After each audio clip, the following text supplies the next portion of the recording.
चलो, very good evening boys and girls. Very good evening, boys and girls. I welcome you all to the session of CA Foundation Economics. So we started with the chapter of theory of production and cost. We have already understood the entire terms and laws relating to the theory of production.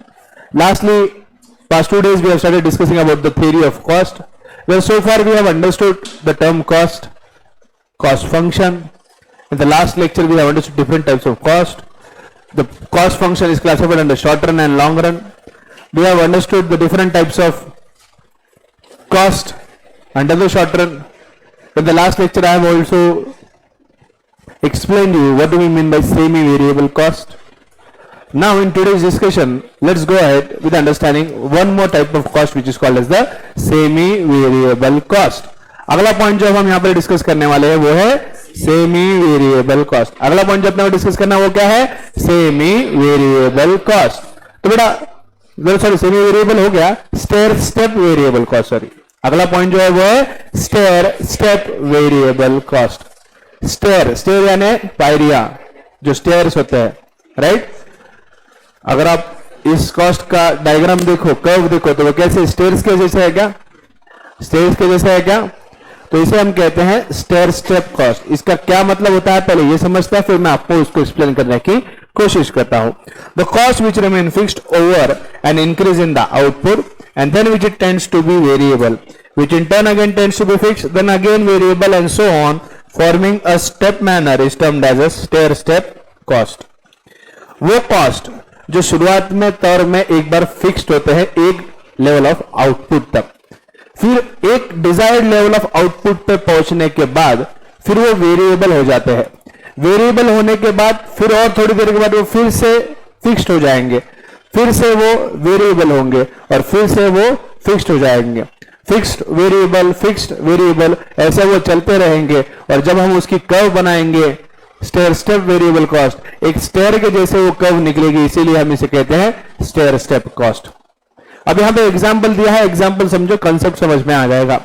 अब machinery requires 5 labour to operate, so when we employ 5 labours the cost of machinery remains fixed, but when we employ 6 labor the cost of machinery tends to be variable and we need to buy an additional machinery.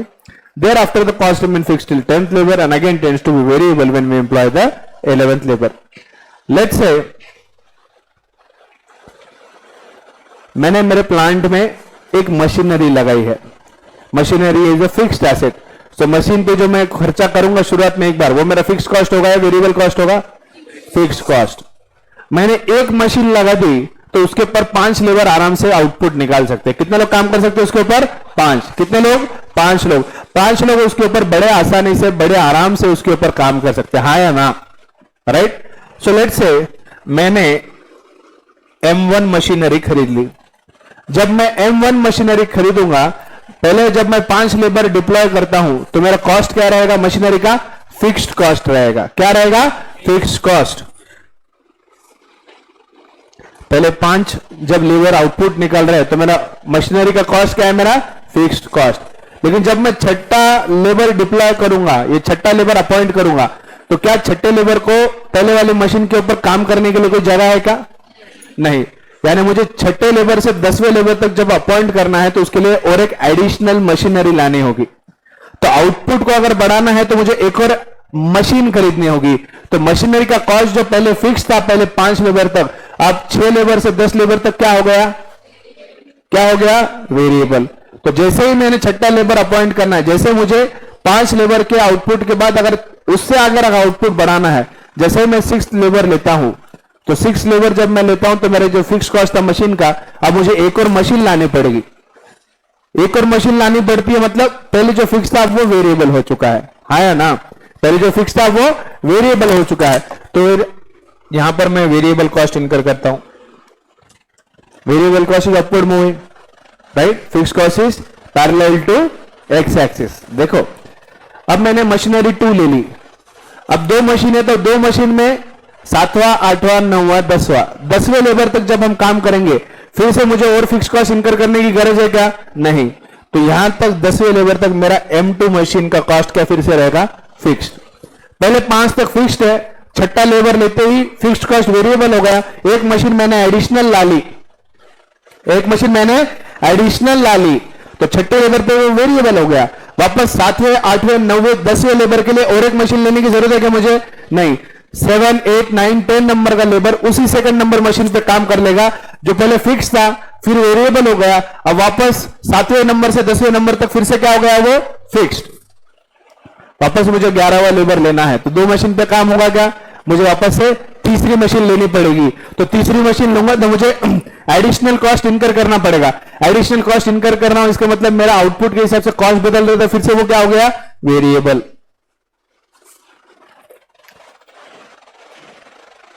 Twelve 13 14 15 12 13 14 15 तक वापस से वो क्या रहेगा? Fixed. फिर वापस 16 इसके लिए वेरिएबल, फिर 20 तक फिक्स्ड, 21 तक वेरिएबल, 25 तक फिक्स्ड। समझ में आ रहा है क्या? सो मशीन का कॉस्ट एक टाइम के लिए फिक्स्ड है, फिर वेरिएबल है, फिर फिक्स्ड है, फिर वेरिएबल है। इस हिसाब से जो मैंने एक कर्व बनाई है ये क्या है? Stair step variable cost. इसे स्टेयर स्टेप वेरिएबल कॉस्ट इसलिए कहते हैं क्योंकि जो कर्व मैंने बनाई है इसको देखो, क्या ये स्टेयर्स के जैसे दिखती है? स्टेयर स्टेप यानी जो स्टेयर्स रहते हैं जिसपे हम स्टेप करके किसी चीज पर क्लाइंब करते हैं, जो पायरियां होती है, क्या ये उसके जैसे दिख रही है कर्व? हाँ या ना? इसीलिए इसे हम कहते हैं स्टेयर स्टेप वेरिएबल कॉस्ट। पहले फिक्स्ड, फिर वेरिएबल, फिर फिक्स्ड, फिर वेरिएबल। एक स्टेयर के जैसे इसका कर्व का शेप होता है, इसीलिए हम इसे कहते हैं स्टेयर स्टेप वेरिएबल कॉस्ट। सो स्टेयर स्टेप वेरिएबल कॉस्ट में पहले वो फिक्स्ड होता है, फिर वो वेरिएबल होता है, फिर वो फिक्स्ड होता है, फिर वो वेरिएबल होता है। लेकिन सेमी वेरिएबल कॉस्ट में एक लिमिट तक वो फिक्स्ड होता है, उसके बाद वो कंप्लीट वेरिएबल ही रहता है। वापस से फिक्स्ड होता है क्या? नहीं। कल जो मैंने पढ़ाया था 10,000 तक जब तक भले बात करता है तब तो वो कंपलसरी फिक्स्ड है, लेकिन 10,000 के ऊपर जितने भी मिनट जाएगा तो फिर वो क्या हो जाएगा? वेरिएबल। वापस से फिक्स्ड होता है क्या? नहीं। यहां पर क्या है? पहले फिक्स्ड है, फिर वेरिएबल है, फिर से फिक्स्ड है, फिर से वेरिएबल है, बार बार इधर उधर उसका चल रहा है, इसीलिए इसे हम कहते हैं stair step variable cost. Are you okay? Are you okay? अब हमें बात कर रहे हैं शॉर्ट रन कॉस्ट की। अब हमें बात करनी है शॉर्ट रन कॉस्ट की। हाँ या ना? हाँ या ना? अब शॉर्ट रन कॉस्ट की जब हम बात करें, शॉर्ट रन कॉस्ट की जब हम बात करें तो मेरे भाई समझो हमें कुछ इंपॉर्टेंट पहले कॉस्ट कंसेप्ट को समझना है, उनके कर्व्स को समझना है, उनके कर्व्स के पोजीशन को समझना है, जो ऑलरेडी तुम सीखे हो, इसमें कुछ नया नहीं है। सबसे पहले हम बात करेंगे टोटल कॉस्ट की। थोड़ा एक रफ पेज ले लो, रफ पेज पे साथ साथ लिखते चलो थोड़ा सा, क्योंकि इसके ऊपर ये जो अभी मैं आपको पार्ट सिखाने वाला हूं थोड़ी देर में, इस पर्टिकुलर पार्ट के ऊपर आपको 4 मार्क के कंपल्सरीली एमसीक्यू फाइनल एग्जाम में आ सकते हैं। पूरा न्यूमेरिकल है, पूरा कैलकुलेशन बेस्ड है, तो इसके ऊपर पूरे तकरीबन 4 मार्क आपको मिल सकते हैं। देखो, पहला कंसेप्ट है total cost. What is total utility? What is total utility? What is total utility? Sum of marginal or utility, or I can say utility derived from consumption of all the units of the commodity is called as total utility. Then what is total cost? Sum of, can I say total cost is sum of cost which are incurred to produce the given quantity of output. जितनी पूरी quantity of output पर produce करने के लिए जो कुछ भी cost मैंने इनकर किया है, जो कुछ भी कॉस्ट मैंने इनकर किया है, वो क्या है मेरा? वो क्या है मेरा? Total cost. एक बेंच को बनाने का खर्चा 3,000 है, दूसरे बेंच को बनाने का खर्चा 4,000 है, दोनों बेंच को बनाने का खर्चा कितना हुआ? 4 + 3 7,000। तो 7,000 क्या है मेरा? Total cost for producing 2 bench. Are you getting my point? जैसे total utility is equal to marginal utility of 1 plus marginal utility of 2 plus so on marginal utility of 1 n, On the same note, total cost is equal to marginal cost at 1 plus marginal cost at 2 plus marginal unit of n. So total cost is also the summation or addition of all the marginal cost or change in cost due to change in output. Output बदलने की वजह से जितना cost change होता है उन सभी change cost की addition is nothing but my total cost. एक बेंच को बनाने का खर्चा 3000 है, दो बेंच को बनाने का खर्चा 7000 है, तो दूसरा बेंच जब बनाया तो पहले बेंच में मार्जिनल कॉस्ट कितना था मेरा 3000, दूसरे वाले में 7000 minus 3000 4000, marginal cost at 1 is 3000, marginal cost at 2 is 4000, 3000 plus 4000 is again 7000, ultimately 7000 क्या है total cost of producing 2 bench. तीसरा बेंच बनाया उसका मार्जिनल कॉस्ट 4000 है, तो टोटल कॉस्ट कितना हुआ 7 plus 4 11। Are we getting the point? Are we getting the point? हाँ या ना? सो शॉर्ट रन के अंदर जो टोटल कॉस्ट होता है, क्या बोल रहा हूं मैं, टोटल कॉस्ट। बहुत से बच्चे क्या करते हैं, कंफ्यूज करते हैं total cost, total fixed cost, total variable cost. ये जो चीज यहां पे लिखी है ना, इसे ब्रैकेट में जो लिखा है इसे बड़े बोल्ड में लिख के रखो अपने पास। Total cost is equal to total fixed cost plus total variable cost. देखो मेरे बिजनेस में दो तरह के खर्चे हैं, एक तो फिक्स्ड है या वेरिएबल है। फिक्स्ड कॉस्ट और वेरिएबल कॉस्ट को छोड़कर कोई कॉस्ट है क्या? अब मत बोलना सेमी वेरिएबल, स्टेयर स्टेप, वो भी वेरिएबल कॉस्ट के ही टाइप है, वो भी कहां कंसीडर किए जाते हैं, वेरिएबल कॉस्ट। जो ना इलेक्ट्रिसिटी बिल है, टेलीफोन बिल है, वो सेमी वेरिएबल है तो कहां कंसीडर किए जाएंगे, वेरिएबल में। समझ में आ रही है बात? इलेक्ट्रिसिटी सेमी वेरिएबल है लेकिन उसको कंसीडर कहां किया जाएगा, वेरिएबल में। Are you getting my point? किसी भी बिजनेस में दो ही तरह के खर्चे होते हैं, एक होता है फिक्स्ड, दूसरा होता है वेरिएबल। तो फिक्स्ड कॉस्ट और वेरिएबल कॉस्ट को मैं जोड़ दूं तो मैं क्या ये कह सकता हूं, जो भी टोटल कॉस्ट होगा वो मेरे बिजनेस का पूरा खर्चा होगा। मेरे बिजनेस में मैं दो ही तरह के खर्च कर रहा हूं, एक तो फिक्स खर्च कर रहा हूं, फिक्स कॉस्ट इनकर कर रहा हूं, या वेरिएबल कॉस्ट इनकर कर रहा हूं। दोनों के एडिशन ले लूंगा तो क्या वो मेरा पूरा खर्चा डिनोट करेगा? हाँ या ना? Why no? Why no? Business में दो तरह के खर्चे हैं, फिक्स कॉस्ट, वेरिएबल कॉस्ट।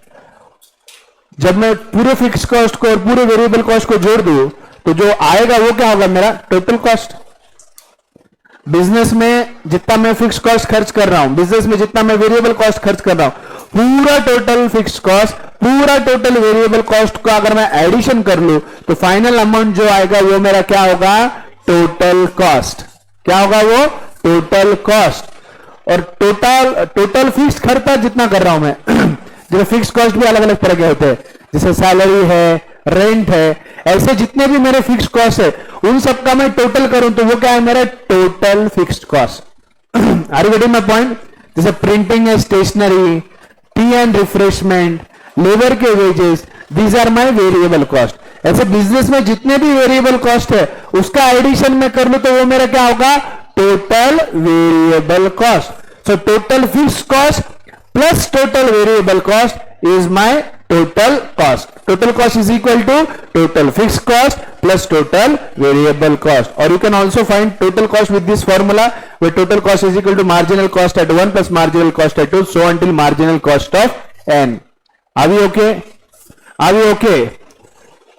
तो अब देखो total cost, total fixed cost और total variable cost, इनके टर्म अगर मैं ड्रॉ करूं तो किस तरह से बनते हैं?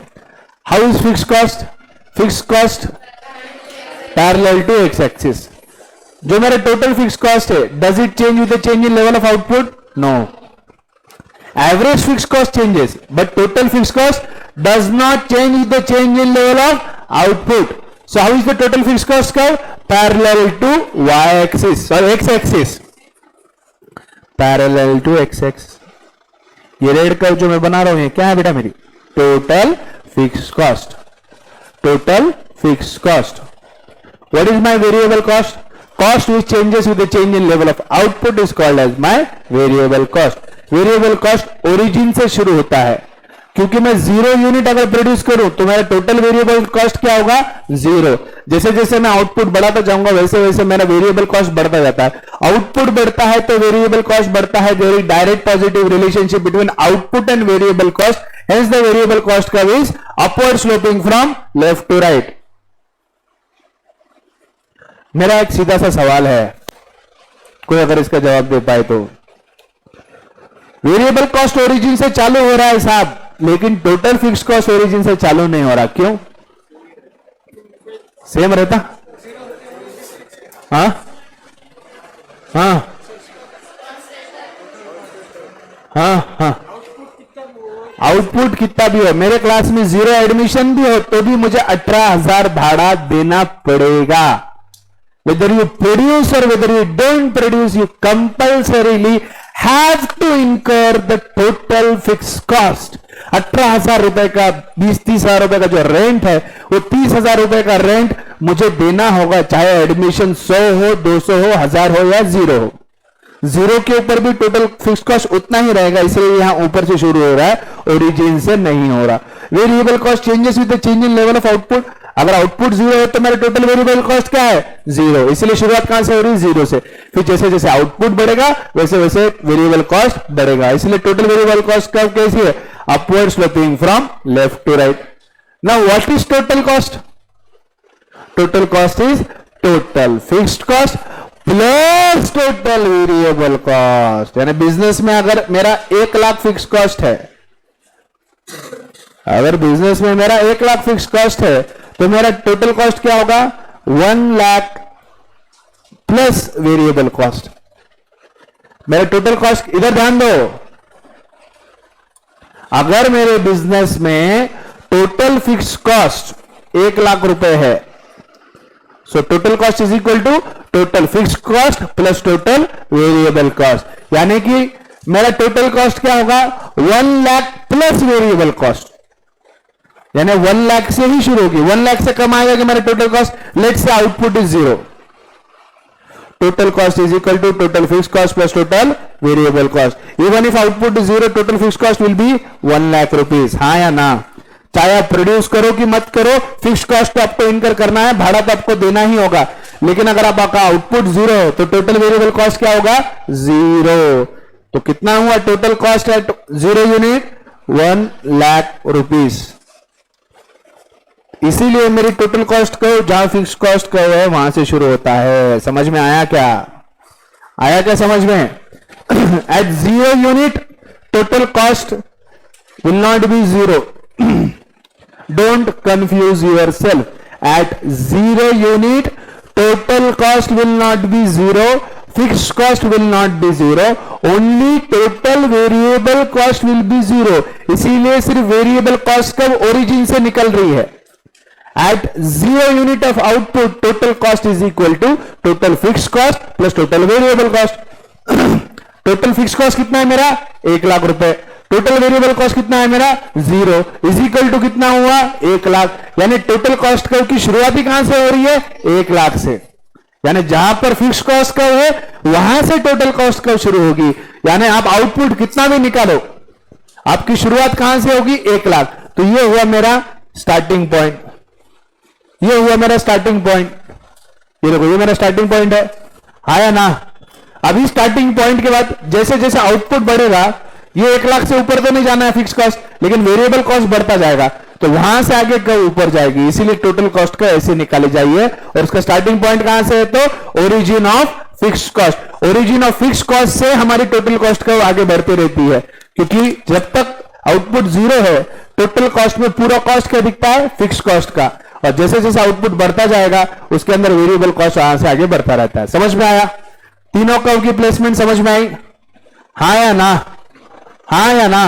टोटल कॉस्ट कर्व यहां से क्यों शुरू हो रही है? समझ में आया? समझ में आया क्या? फिक्स कॉस्ट का पैरेलल टू एक्स एक्सिस क्यों है, समझा? Total variable cost curve origin से क्यों हो रही, समझ में आया? स्टार्ट। हाँ या ना? Short run cost concept, total fixed cost, cost which remain fixed irrespective of the level of output is called as total fixed cost. Total variable cost. What do you mean by total variable cost? Cost which changes with the change in level of output is called as my total variable cost. Total cost. Total cost is equal to total fixed cost plus total variable cost. Average fix cost, fix cost per unit of output. Rule number 1 क्या बोला था मैंने? Fix cost does not change with the change in level of output, but fix cost per unit changes with the change in level of output. यानी कि total fix cost कभी change नहीं होता, लेकिन एवरेज फिक्स कॉस्ट आउटपुट के साथ change होते रहता है। हाँ या ना? दूसरा कंडीशन बोला था मैंने, rule number 2, variable cost changes with the change in level of output, but variable cost per unit does not change with the change in level of output. वो भी वहीं पर जहां पर प्रोडक्शन प्रोसेस में variable cost her unit of output के लिए fix है। हर यूनिट ऑफ आउटपुट के साथ अगर वेरिएबल कॉस्ट चेंज हो रहा है तो वेरिएबल कॉस्ट पर यूनिट भी कांस्टेंट नहीं रहता। यह कल मैंने आपको क्लियर किया था। अगर हर आउटपुट को लगने वाला वेरिएबल कॉस्ट कांस्टेंट है तो ही variable cost per unit constant रहता है। अगर हर आउटपुट के साथ अगर मेरा वेरिएबल कॉस्ट बदल रहा है, कहीं पे ज्यादा मटेरियल लग रहा है, कहीं पे कम लग रहा है, तो हर बदलते आउटपुट के साथ मेरा वेरिएबल कॉस्ट बदलता रहेगा। वैसे केस में वेरिएबल कॉस्ट पर यूनिट कभी भी कांस्टेंट नहीं आता। Are you getting my point? Next, अब एवरेज फिक्स कॉस्ट कैसे निकालेंगे हम? Total fix cost divided by output. Easy है, इजी है। Next, average variable cost. अगला पॉइंट क्या है? Average variable cost. What is total variable cost? Cost which changes with the change in level of output are called as total variable cost. Variable cost per unit of output is called as average variable cost. Average variable cost is equal to total variable cost divided by output.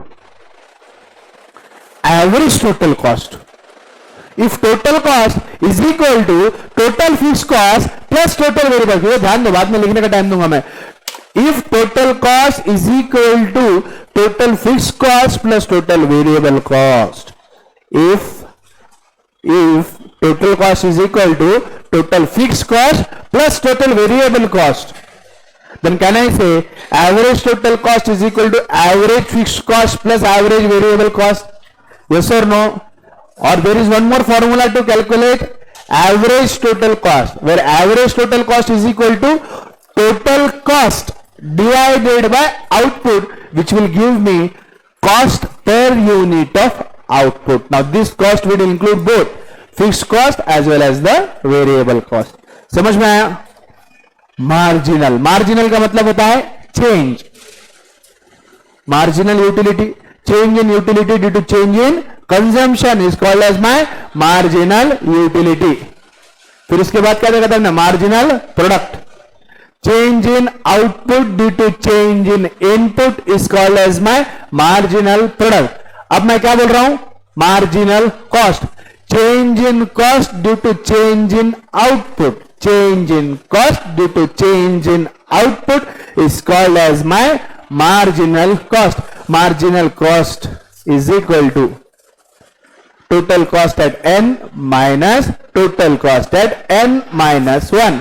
Cost of producing one bench. Cost of producing one bench is 3,000.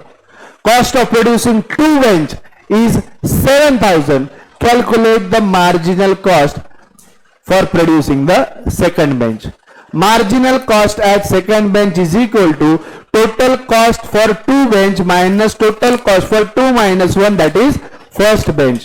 That is 7,000 minus 3,000 is equal to 4,000. What does this 4,000 denote? Change in cost due to change in output. Change in cost कितना है?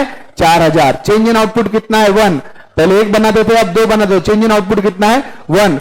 So that change in cost due to change in one unit of output is my marginal cost. Are you getting my point? Change in output compulsorily 1 हो, जरूरी नहीं होता। समझ में आ रही है बात? Change in output एक से ज्यादा कभी हो सकता है। Are you getting my point? जैसे कि मैंने 5-5 वाला वो यूटिलिटी का एग्जांपल दिया था, हमने पहले मार्जिनल निकाला, फिर आंसर को 5 से डिवाइड किया। बात समझ में आ रहा है? Marginal cost is equal to total cost at n minus total cost at n minus 1। वो कब फॉर्मूला अप्लाई होता है? जब एक एक करके एक एक यूनिट से आउटपुट बढ़ रहा है। लेकिन आउटपुट अगर 5 से बढ़ रहा है तो पहले हमें फॉर्मूला अप्लाई करना होगा, उसको 5 से डिवाइड करना होगा, फिर जाके मुझे मार्जिनल कॉस्ट उस परफेक्ट यूनिट पे मिलता है। Are you getting my point? अगर आउटपुट 10 से बढ़ रहा है तो total cost at n minus total cost at n minus 1 divided by 10। Are you getting my point? Are you getting my point? So marginal cost is nothing but the additional cost we incur for producing an additional unit of output, or you can say change in output, change in cost due to change in output is called as my marginal cost. वही formula, total cost at n minus total cost at n minus 1 and change in total cost upon change in quantity, ये direct formula भी है।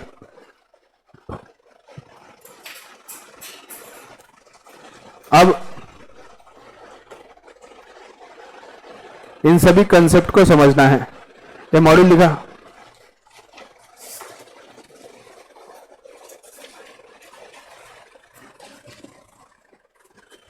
चलिए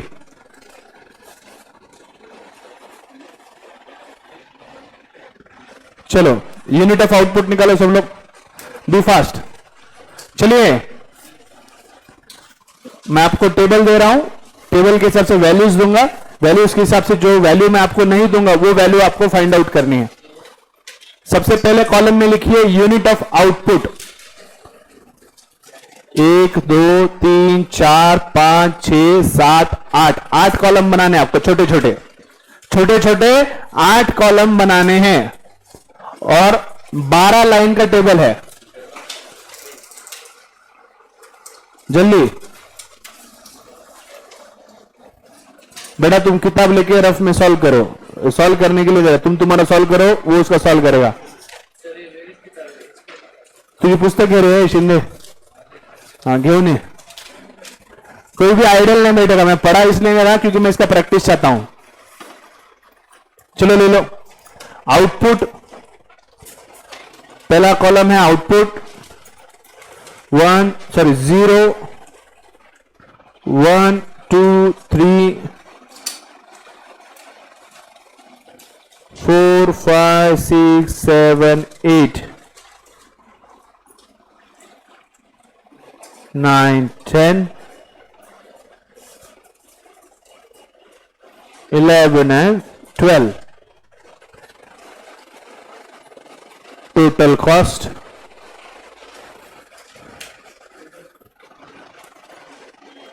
$1,000, $1,050, $1090, $1140, $1196, $1255, $1325, $1400, $1480, $1570, $1670, $1780 and $2080। क्या है? 1196, 1255।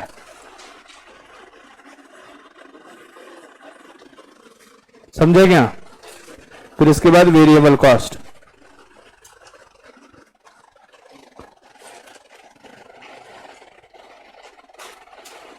Total variable cost, sorry total fixed cost,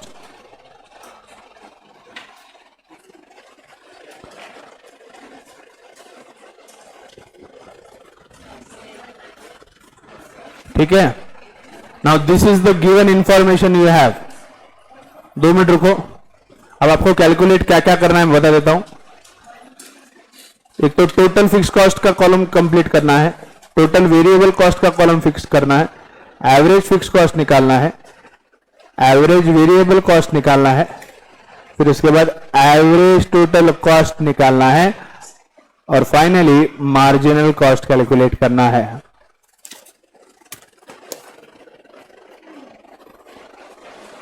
सबसे पहले output 0 to 12, फिर उसके बाद टोटल कॉस्ट 1000, 1050, 1090, 1140, 1196, 1255, 1325 1400, 1480, 1570, 1670, 1780, 2080।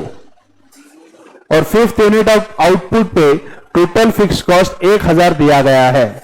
अब आपको टोटल फिक्स कॉस्ट का कॉलम कंप्लीट करना है, टोटल वेरिएबल कॉस्ट कंप्लीट करना है, एवरेज फिक्स कॉस्ट निकालना है, average fix cost, average variable cost, average total cost और मार्जिनल कॉस्ट। फॉर्मूला आप जानते हो, टेबल को कंप्लीट करिए। बाकी इसके आगे का पार्ट हम नेक्स्ट लेक्चर में डिस्कस करेंगे। Is it okay? Thank you so much.